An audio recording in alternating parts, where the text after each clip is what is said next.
The clouds on the horizon darkened to an ominous copper as Wade Daniels urged his weary cattle forward, knowing in his bones that they were running out of time.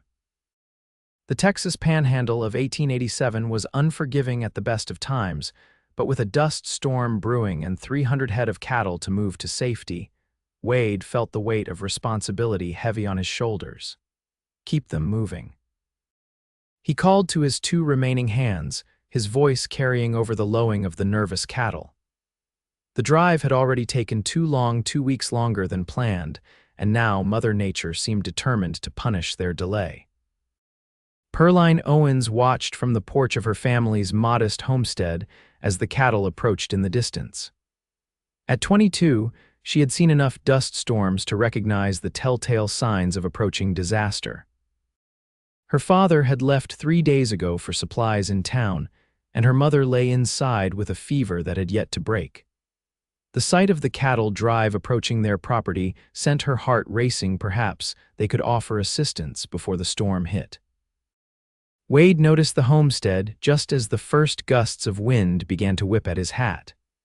It wasn't much a simple wooden structure with a small barn and corral, but it might offer some shelter for at least some of the herd. He signaled to his men to head in that direction, and that's when he saw her.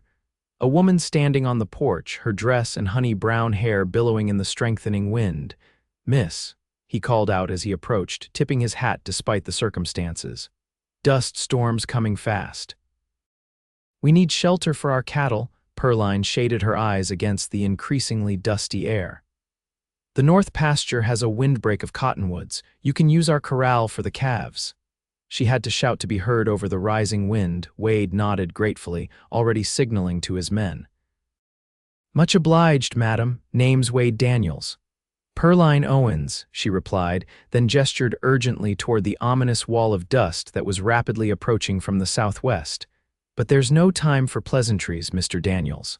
The next hour passed in a blur of activity.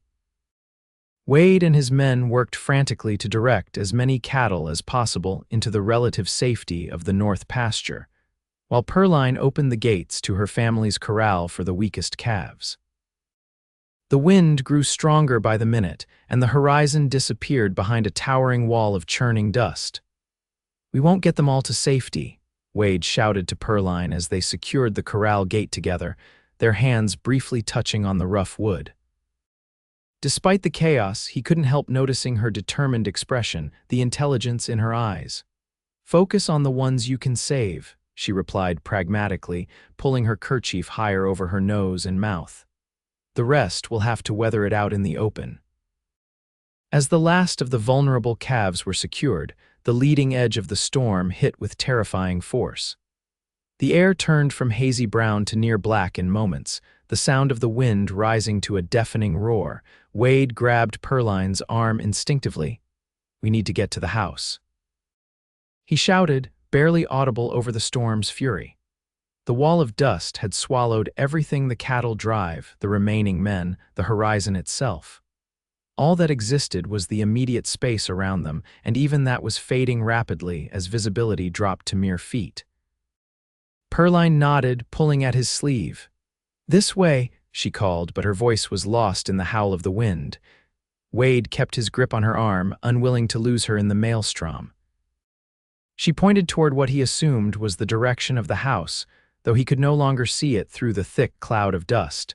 They stumbled forward, bent almost double against the force of the wind. The dust infiltrated everything: eyes, nose, mouth, making it nearly impossible to breathe. Wade pulled his bandana tighter, blinking against the stinging particles. Beside him, Pearline stumbled, and he instinctively reached out, catching her hand in his. Her fingers tightened around his, warm and surprisingly strong. Together they pushed forward, step by agonizing step, until finally the dim outline of the house materialized through the brown haze. With a final burst of effort, they reached the porch, and Pearline fumbled with the door, finally pushing it open against the wind's resistance. They tumbled inside, slamming the door behind them. The sudden relative quiet was startling, though the wind still howled and dust seeped through every crack and crevice of the modest home. My mother, Pearline gasped, still clutching Wade's hand as she caught her breath. She's ill. Wade followed her to a small bedroom where an older woman lay under a patchwork quilt, her face flushed with fever. The woman stirred at their entrance, her eyes opening with effort. "It's all right, Mother," Pearline soothed, finally releasing Wade's hand to dampen a cloth and place it on her mother's forehead. "The storm hit, but we're safe inside." "Your father?" the woman asked weakly. "Still in town, I expect," Pearline replied. "He'll have found shelter there." She turned to Wade, who was awkwardly removing his dust-covered hat. "Mr. Daniels, this is my mother, Pearline Owens. Mother, this is Wade Daniels. He and his men were driving cattle when the storm hit." Pearline attempted a weak smile. "Welcome to our home, Mr. Daniels, though I wish the circumstances were better." "Thank you, madam," Wade replied respectfully. "Your daughter's kindness may have saved many of our cattle." "My men," he added, turning to Pearline with sudden concern. "Hank and Bill, they were still with the herd when the storm hit. If they're experienced cowhands, they'll have found shelter," Pearline reassured him. "There's nothing to be done until the storm passes." Wade nodded grimly, knowing she was right but still feeling the responsibility heavily. He moved to the window where only darkness was visible through the dust-caked glass. "How long do these storms usually last around here?" "Hours, sometimes a day or more," Pearline replied, adjusting her mother's blankets. "This one's fierce. We should prepare for a long wait." The next hours passed slowly as the storm continued its assault. Wade helped Pearline seal gaps in the windows and doors with dampened cloths, trying to minimize the dust infiltrating the house. They took turns caring for Pearline, whose fever seemed neither to worsen nor improve. Outside, darkness fell, though it was hard to tell through the thick dust cloud that enveloped everything. "Your father's been gone 3 days," Wade asked as they sat at the kitchen table, sharing a simple meal of beans and cornbread by lamplight. Pearline nodded, pushing a strand of hair behind her ear. "He went to Cedar Springs for supplies and to sell some horses. It's normally a 2-day journey there and back. I expect he saw the storm coming and stayed in town." "Smart man," Wade commented. "Too many folks try to outrun these storms and end up lost." "Like you?" she asked with a hint of challenge in her voice. Wade grinned ruefully. "We thought we had more time. The herd's been difficult lost nearly a week crossing the Red River when the waters were high." He paused, studying her in the lamplight. "You handle this homestead often on your own?" "Often enough," she replied. "My father breeds quarter horses, some of the finest in the territory. Between that and our small herd we manage, Mother usually helps, but this fever came on sudden 3 days ago." "And no siblings?" A shadow crossed her face. "2 brothers, both gone. William took a bullet in a senseless saloon fight in Amarillo 2 years back. Joseph caught typhoid the winter before." "I'm sorry," Wade said quietly. "That's a heavy burden for a family to bear." "We endure," she said simply, though her eyes revealed more complex emotions. "And you, Mr. Daniels, family waiting somewhere?" Wade shook his head. "No wife, if that's what you're asking. Parents passed years ago. I've been driving cattle since I was 16, 12 years now. Home is wherever I hang my hat." "And where are you driving these cattle?" she asked. "Dodge City," he replied. "Contracting for the XIT ranch, 300 head for the railroad. A long journey." "And getting longer," he said with a sigh, glancing toward the window where the storm still raged. "We're already behind schedule." They fell into comfortable conversation as the evening progressed, sharing stories of their lives. Wade found himself surprisingly at ease with this capable young woman, whose quiet strength and practical nature impressed him. He had known many women in his years on the trail: saloon girls, ranchers' daughters, even a schoolteacher or two, but Pearline Owens had a straightforward honesty that was refreshing. As midnight approached, Pearline's fever spiked dangerously. Pearline's calm facade cracked as she frantically applied cool compresses to her mother's burning skin. "She's too hot," Pearline said, real fear in her voice for the first time. "We need to bring her fever down." Wade immediately moved to help. "My mother was a healer of sorts. Used to say willow bark tea helps with fevers." "We have dried willow bark," Pearline said, hope flickering in her eyes. In the cabinet there. Together they brewed the bitter tea, Wade supporting Alina's shoulders while Pearline carefully helped her mother sip the cooling liquid. The older woman drifted into a restless sleep afterward, her breathing rapid but steady. Will it help? Pearline asked, watching her mother with concern. It might, Wade answered honestly. Sometimes fevers need to run their course. They maintained their vigil throughout the night, taking turns watching over Alina while the other rested. Wade found himself unable to sleep during his rest periods, his mind filled with thoughts of the cattle, his missing men, and increasingly of Pearline herself. There was something about her that drew him, not just her undeniable beauty, but her resilience and the gentle way she cared for her mother despite her own exhaustion. Dawn brought little change outside the storm, continued unabated, though perhaps with slightly less ferocity. Inside, however, Alina's fever finally broke near morning, her forehead cool and damp when Pearline checked on her. Thank God, Pearline whispered, tears of relief shining in her eyes. She impulsively grabbed Wade's hand. And thank you. Wade squeezed her hand gently. I did little enough. You were here, she said simply. That meant everything. The moment stretched between them, something unspoken passing in their shared gaze. Wade felt an unfamiliar tightening in his chest, a sense of connection he'd rarely experienced in his wandering life. Pearline's eyes dropped first, a flush spreading across her cheeks as she withdrew her hand. You must be starving, she said briskly, turning toward the kitchen. Let me fix some breakfast. The day passed slowly as the storm continued its assault. By mid-afternoon, Alina was strong enough to sit up and take some broth, much to Pearline's relief. Wade busied himself with repairs around the house that Pearline mentioned had been waiting for her father's return: a loose floorboard, a sticky door hinge, a leaking roof corner that had become evident during the storm. You're handy with tools, Pearline observed as he fixed the kitchen shelf that had been hanging precariously. Wade shrugged modestly. On the trail, you learn to make do or do without. Can't always find a carpenter when a wagon wheel breaks 50 miles from the nearest town. And what will you do when you're done with this cattle drive? She asked, setting out plates for their evening meal. Wade paused, considering. It wasn't a question he often asked himself. Another drive, I expect. That's how it's always been. No thoughts of settling down. Having a place of your own never seemed practical in my line of work, he replied, though the question stirred something in him. Though lately I've been thinking it might be time for a change. Their conversation was interrupted by a sudden change in the storm's sound, a lessening of the wind's howl. They both turned toward the window, where the thick brown haze seemed to be thinning. It's breaking, Pearline said with cautious optimism. By evening, the storm had indeed begun to subside. The air outside remained dust-filled and visibility poor, but the howling winds had diminished to occasional gusts. Wade stepped onto the porch, Pearline beside him, both blinking in the still dusty air. First thing tomorrow, I'll need to check on the herd, Wade said, staring out at the transformed landscape.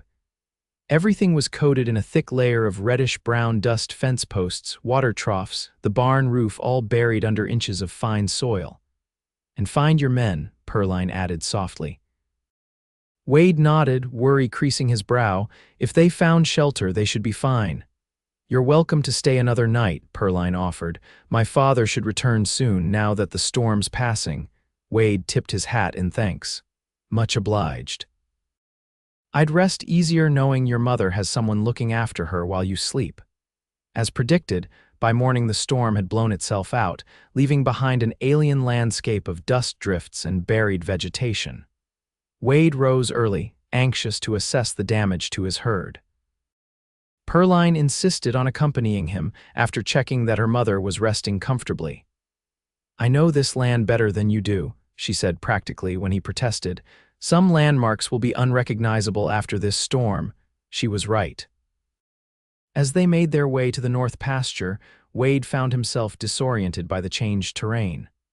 What had been a clear path was now obscured by drifts of dust that reached halfway up his boots. The cottonwood windbreak that had sheltered the cattle was half buried, only the upper branches visible.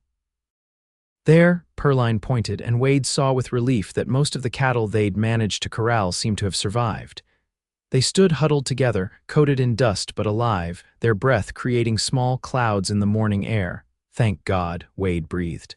At least some made it. They moved on to the corral, where the calves were similarly dust-covered but largely unharmed. As they worked to provide water for the thirsty animals, clearing dust from the troughs, a shout from the distance caught their attention. "Boss, Miss Owens." Wade turned to see Hank trudging toward them, his clothes and face caked with dust but otherwise appearing unharmed. "Hank," Wade called with evident relief. "Where's Bill?" "Holed up in the line shack about 2 miles south," Hank replied, accepting the canteen Pearline offered. "He twisted his ankle something fierce when we were trying to bunch the cattle. Found him just as the storm hit, managed to get to the shack in time." "And the rest of the herd?" Wade asked, dreading the answer. Hank's expression confirmed his fears. "Scattered, lost at least a third, I reckon." "Maybe more. Found about 100 head in a draw south of here, but many others are just gone." Wade's shoulders sagged with the news. A loss that substantial would mean serious financial consequences for the ranch, for his men, and for himself. "We'll head out to find Bill," he said after a moment. "Then start rounding up whatever cattle we can find." "I'll come with you," Pearline offered. "I know where every draw and gully is on this land. The cattle will seek shelter in the low places." "Your mother," Wade began. "Is sleeping peacefully," she finished. "The fever's gone. She'll be fine for a few hours." Wade wanted to refuse. Rounding up scattered cattle was difficult, dirty work, but he recognized both the logic of her argument and the determination in her eyes. "All right," he conceded. "But you follow my lead if there's any danger." She agreed with a nod, though the quirk of her lips suggested she was humoring him more than accepting his authority. The next several hours were exhausting. They collected Bill from the line shack, his ankle swollen but not broken, and left him at the Owens homestead to keep an eye on Alina. Then Wade, Pearline, and Hank set out to round up whatever cattle they could find. Pearline proved invaluable, her knowledge of the terrain helping them locate groups of cattle that had sought shelter in various depressions and gullies across the property. By mid-afternoon, they had recovered nearly 200 head, still a significant loss, but not the catastrophe Wade had initially feared. As they drove the last group of recovered cattle toward the others, Wade found himself watching Pearline with growing admiration. She rode as well as any cowhand he'd ever seen, handling her mare with easy confidence as she urged reluctant steers forward. Her face was streaked with dust and sweat, her hair escaping its pins to curl around her face, but Wade thought she'd never looked more beautiful. "You're staring, Mr. Daniels," she called to him with a teasing smile when she caught his gaze. "Just impressed with your riding," he replied, tipping his hat. "Not many women I know could handle cattle like you do." "Not many women you know have been doing it since they could walk," she countered. "My father had no sons left to teach, so he taught me instead." They were making their way back to the homestead when they spotted a wagon approaching from the east. Pearline immediately straightened in her saddle. "Father," she exclaimed, urging her horse forward. Thomas Owens was a barrel-chested man with graying hair and a weathered face that broke into a relieved smile at the sight of his daughter. He pulled the wagon to a halt, climbing down to embrace Pearline as she dismounted. "Thank God you're safe," he said fervently. "That storm was the worst I've seen in 20 years. Got trapped in Cedar Springs for 2 extra days." "We managed," Pearline assured him. "Mother took ill with a fever, but she's recovering now." She turned to introduce Wade and Hank, explaining the circumstances of their arrival. Thomas extended his hand to Wade with genuine gratitude. "I'm in your debt, Mr. Daniels. Looking after my womenfolk during such a storm, I won't forget it." "Your daughter did most of the looking after, sir," Wade replied honestly. "She's been a godsend helping us recover our scattered herd today." Thomas beamed with obvious pride. "She's a capable one, my pearl, worth 10 men on this ranch." He turned to the wagon. "Brought supplies and a doctor from town, figured your mother might need tending. Let's get back to the house." The homestead was a flurry of activity for the remainder of the day. The doctor confirmed that Alina was on the mend, prescribing rest and plenty of fluids. Thomas unpacked supplies while listening to accounts of the storm and its aftermath. Bill's ankle was properly bandaged, and plans were made for the next day's continued search for missing cattle. That evening, they shared a hearty meal together, the mood lightened by relief at having weathered the storm with relatively minimal losses. Wade found himself seated beside Pearline, acutely aware of her presence, the fresh scent of soap from her recent wash, the way her damp hair curled slightly at her temples, the brush of her sleeve against his arm as she reached for the cornbread.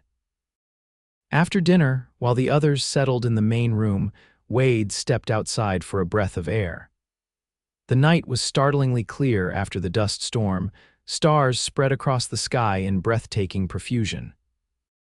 He was contemplating the constellations when the door opened behind him, and Pearline joined him on the porch.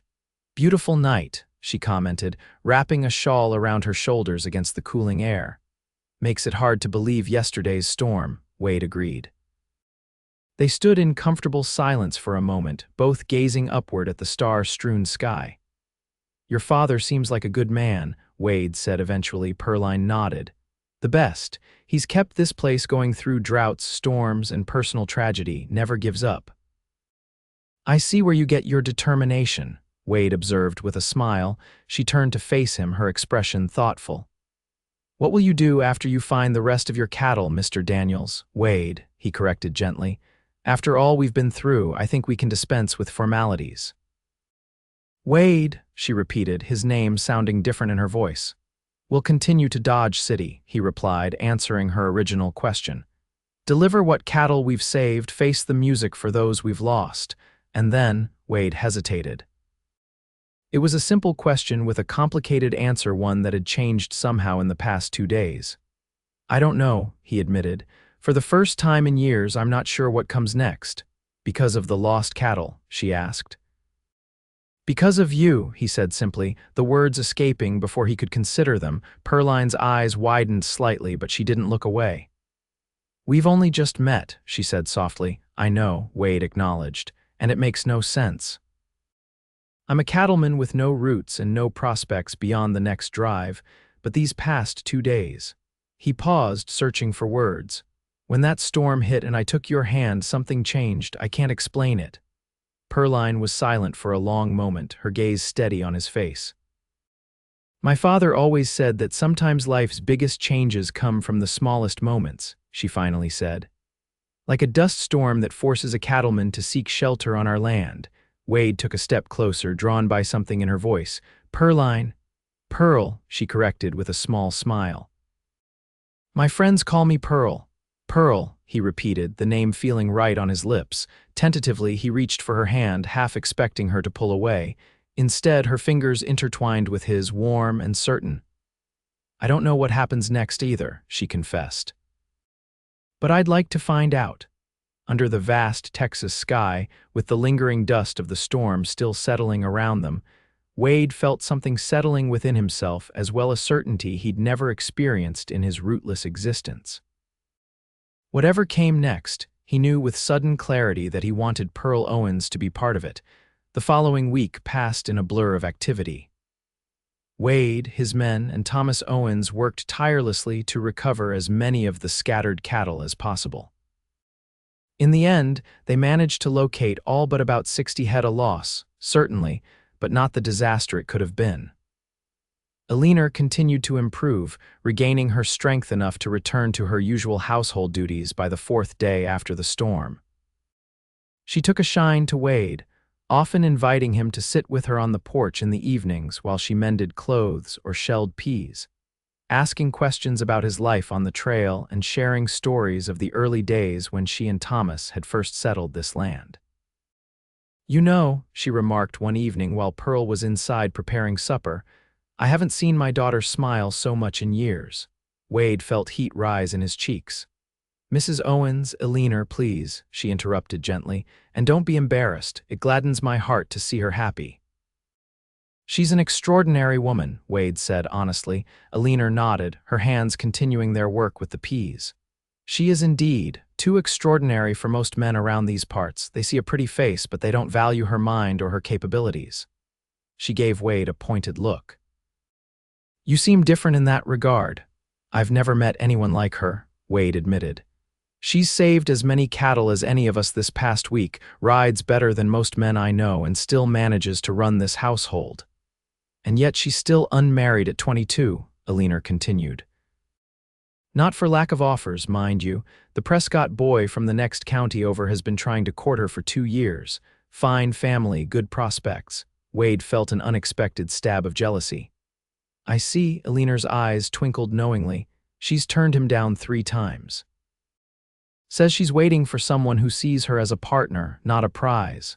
She patted Wade's hand. Just something to consider, young man. The conversation stayed with Wade as the day for departure approached. With the recovered cattle reasonably rested and the trail northward clear, there was no logical reason to delay the drive to Dodge City any further. Yet the thought of leaving Pearl behind created a heaviness in his chest that was entirely new to him. They had spent every possible moment together during the past week, working side by side during the day, talking for hours on the porch in the evenings. Wade had shared more of himself with her than he had with anyone in years. His childhood in Missouri, his parents' deaths from cholera when he was 15, his dreams of someday having his own ranch instead of always driving other men's cattle. Pearl, in turn, had revealed her own hopes and fears, her love for this land, her determination to keep the ranch thriving after her brother's deaths, her secret wish to see more of the world beyond the Texas Panhandle without abandoning the home she loved. The evening before their planned departure, Wade sought out Thomas Owens, finding him in the barn checking a mare's injured leg. Mr. Owens, Wade began, nervously turning his hat in his hands. I wanted to speak with you about Pearl, about your daughter. Thomas straightened, his expression revealing nothing. I thought you might. Come, let's sit. He gestured to a pair of stools near the barn door where the evening light still illuminated their faces. Sir, I know we've only known each other a short time, Wade said after they were seated. But I've developed deep feelings for Pearl. She's unlike any woman I've ever met. Thomas nodded slowly. And what are your intentions, Mr. Daniels? You're a cattleman with no fixed address by your own admission. Yes, sir, Wade acknowledged. That's been my life until now. But meeting Pearl has changed things for me. He took a deep breath. I'd like your permission to court her properly. I know I don't have much to offer right now, but I'm willing to work hard to change that. And how do you propose to court my daughter while driving cattle to Dodge City? Thomas asked reasonably. I've been thinking about that, Wade replied. I need to complete this drive. I have responsibilities to the XIT ranch and to my men, but afterward. He hesitated, then committed to the plan that had been forming in his mind. I've saved most of my earnings these past years, enough for a decent down payment on land, not far from here perhaps. Thomas studied him intently. Settling down is a big change for a man used to the trail. Yes, sir, Wade agreed, but some changes are worth making for the right reasons. And my daughter is your right reason.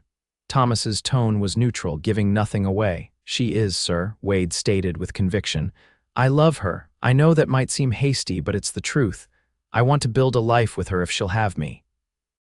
Thomas was quiet for a long moment, his weathered face thoughtful. I married Alina 2 weeks after meeting her, he finally said.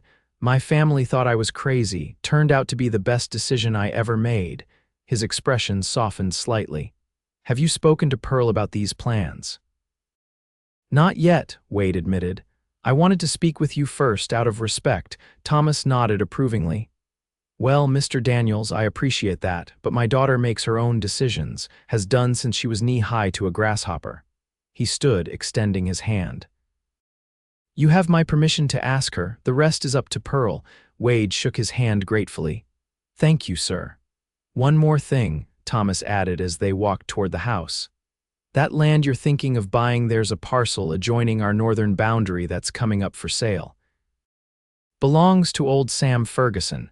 His rheumatism's got so bad he's moving to Arizona. Good water, decent grazing, might be worth looking into when you return. Wade's heart leaped at the implication. I'll do that, sir. That night, Wade sought out Pearl after dinner, asking if she would walk with him under the stars.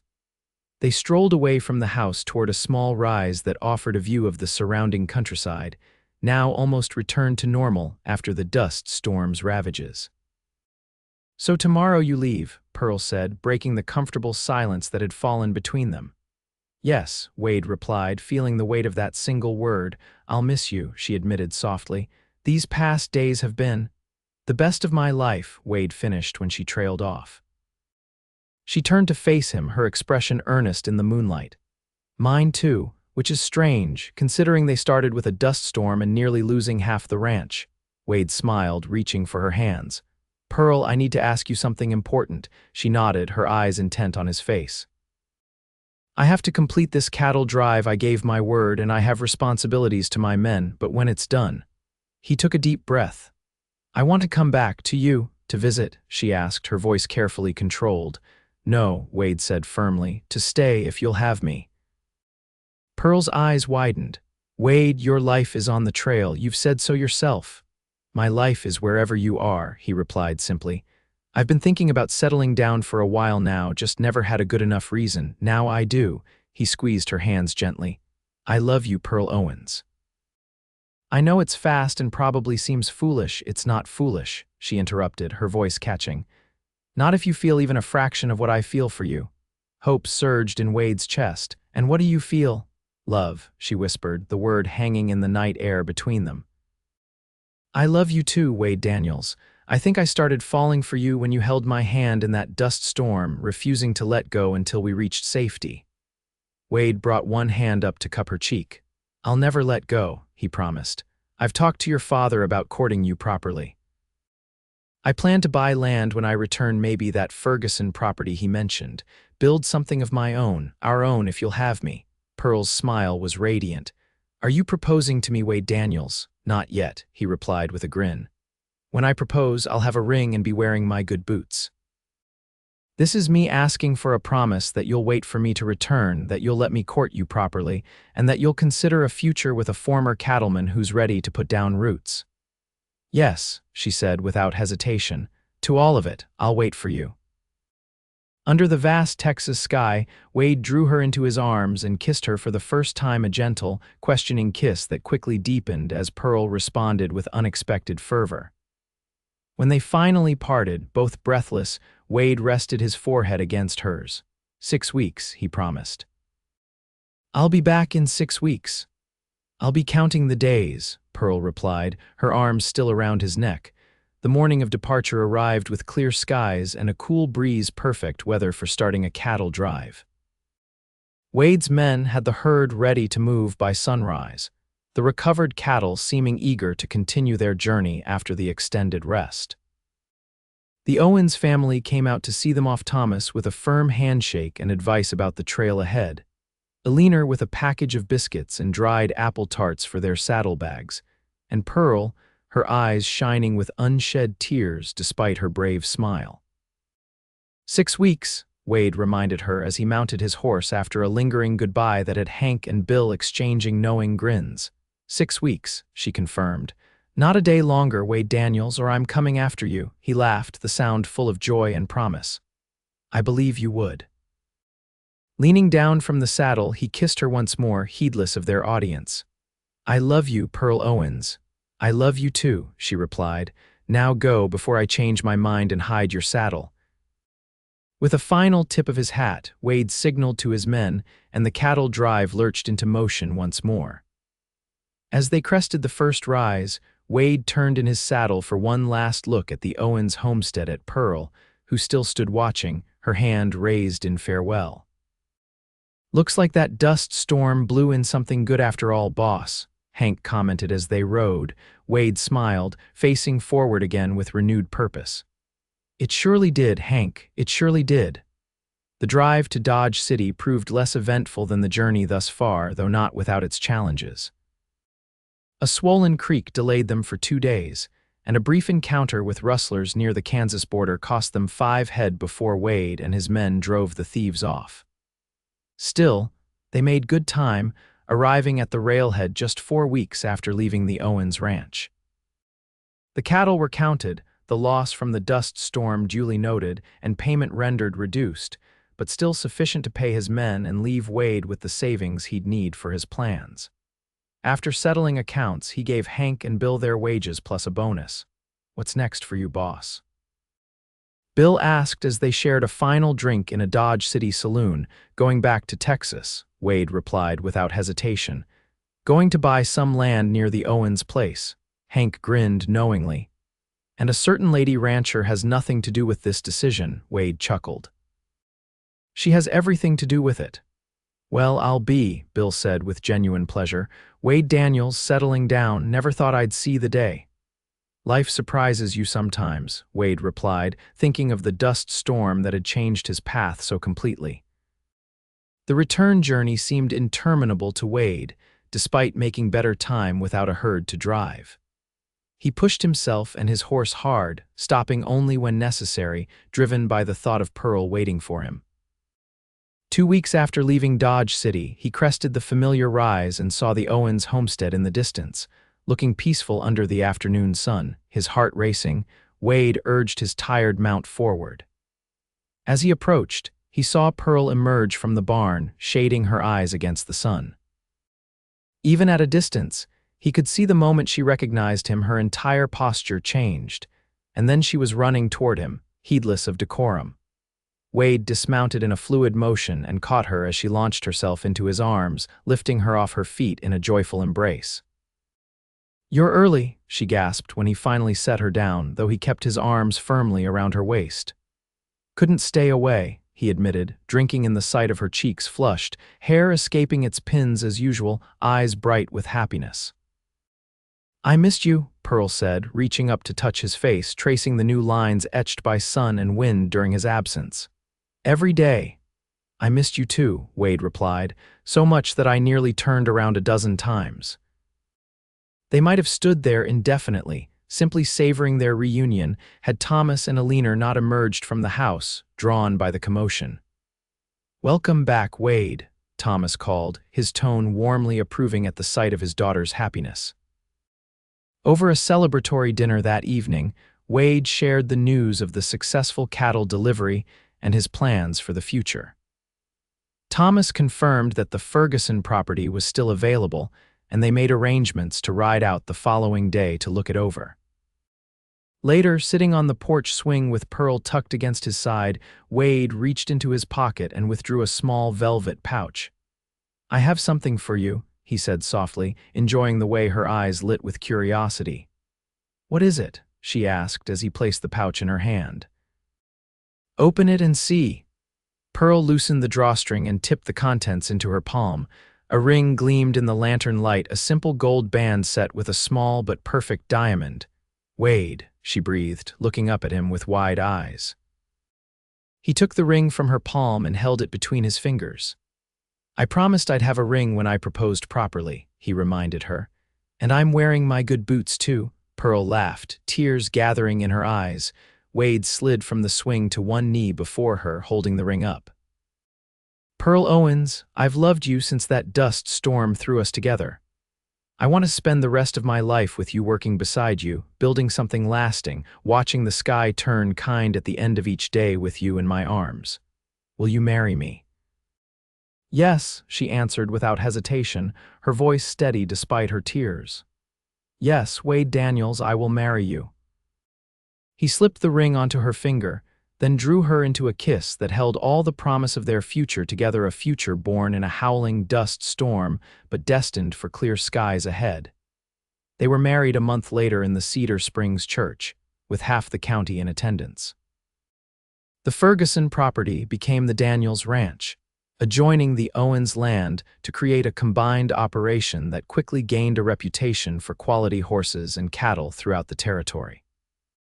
Wade and Pearl built their own house halfway between the original Owens homestead and the Ferguson property, a sturdy, welcoming structure with a wide porch facing west, where they could watch the sunset together each evening. Thomas and Alina continued to live in the original homestead, though they frequently joined the younger couple for meals and celebrations. In the spring of their first year of marriage, Pearl announced she was expecting a child, much to Wade's overwhelming joy.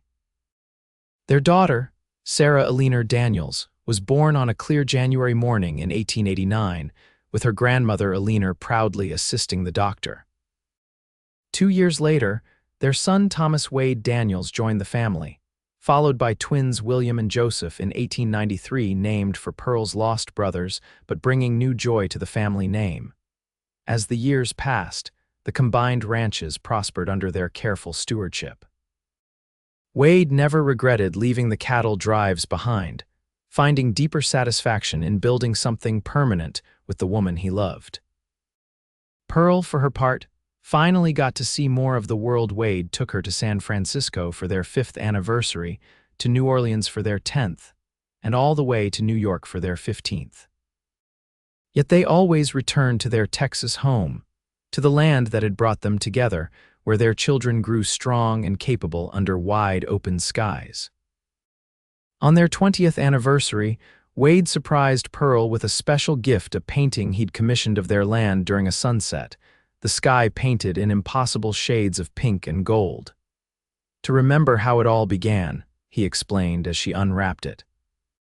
When a dust storm swallowed the drive and a cowboy held a woman's hand until the sky turned kind. Pearl's eyes misted with tears as she traced the frame. "Best dust storm of my life," she murmured, leaning into his embrace. "Of mine too," Wade agreed, pressing a kiss to her temple. "Though I hope we never see its like again." "Oh, I don't know," Pearl replied with a mischievous smile that, even after 20 years, still made his heart race. "That storm brought me the love of my life. I'd say it was worth every speck of dust," Wade laughed, drawing her closer. "When you put it that way, Mrs. Daniels, I have to agree." Together they hung the painting in their parlor, a reminder of how a single day, a chance encounter in the midst of nature's fury, had changed their lives forever, bringing them to this moment of contentment under the vast, kind Texas sky.